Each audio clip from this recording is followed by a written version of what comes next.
U.S. Secretary of State Antony Blinken has been meeting with Ukraine's President Volodymyr Zelenskyy. The unannounced visit to Kyiv is aimed at emphasizing America's ongoing support for Ukraine as it struggles to defend against increasingly intense Russian attacks. Blinken's visit comes less than a month after Congress approved a long-delayed military aid package for Ukraine worth more than $60 billion. Let's go straight over to our correspondent, Nick Connolly, in Kyiv. Nick, what can we expect from Secretary of State Blinken's visit? Well, I think this is, first off, about trying to reassure Ukrainians and their leaders that this is a U.S. commitment that is here to stay, that this is not something that is going to waver, that the U.S. administration hasn't been distracted by events in the Middle East, and that this is going to be something that allows Ukraine to at least stop Russia's advance for now. I think there's going to be largely, it's going to be about talks behind closed doors, maybe less in the way of big announcements. But this is, after all, the first major U.S. visit since those $61 billion in aid were announced. So this is, a visit that comes off the back of a significant success, within the U.S., convincing Republicans to join in and vote on this. And now they're going to be planning how this money is going to be spent and how they're going to get it to the front lines fast enough to really make an impact. Now, Blinken is visiting Ukraine while Russian forces are advancing in the Kharkiv region. Nick, what can you tell us about the situation on the ground there?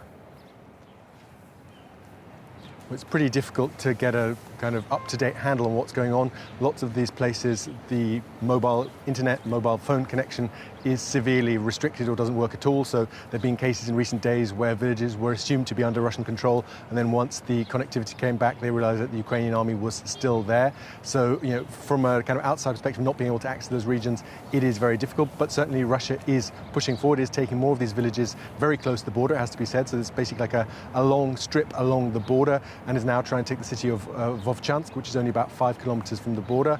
And, there is a lot of confusion. There was a commander who was swapped in recent days because there was a lot of criticism that the Ukrainian response wasn't organized enough, wasn't coordinated enough. And this is not something that came as much of a surprise. We had top Ukrainian officials in recent weeks and months warning that Russia was planning to do this. And yet the response was still, such that Russia was able to make a lot of progress, especially in the first few days. As you pointed out, Nick, the Secretary of State is there for the first time that a big top U.S. official has visited since Congress finally approved that military aid. That aid was held up in Congress for months. How much did that delay affect Ukraine's capacity to defend itself, Nick? Well, I think certainly in the east, where you've got that kind of positional warfare, Avdiivka basically was given up, or the Ukrainians retreated from Avdiivka largely because they just didn't have the firepower to match what the Russians were throwing at that city.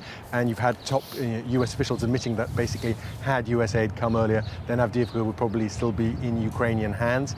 I think we've seen the same picture when you look at air defenses. Recent statistics showing that Ukraine is able to intercept far fewer, especially ballistic missiles, than was the case a year ago because of low stocks of the interceptor missiles. I think if you look at the Kharkiv region now, it's a bit more of a mixed picture. That is a question of, Ukrainian military leadership, of building minefields, things that they wouldn't need Western help to be able to do, and basically just controlling the situation and communicating properly. I think, there's a lot of criticism within Ukrainian society now for the political and military leadership, that basically lessons weren't learnt from the early phases of this war, and that, this wasn't a situation that necessarily would have required U.S. help. This was just a question of competence and planning.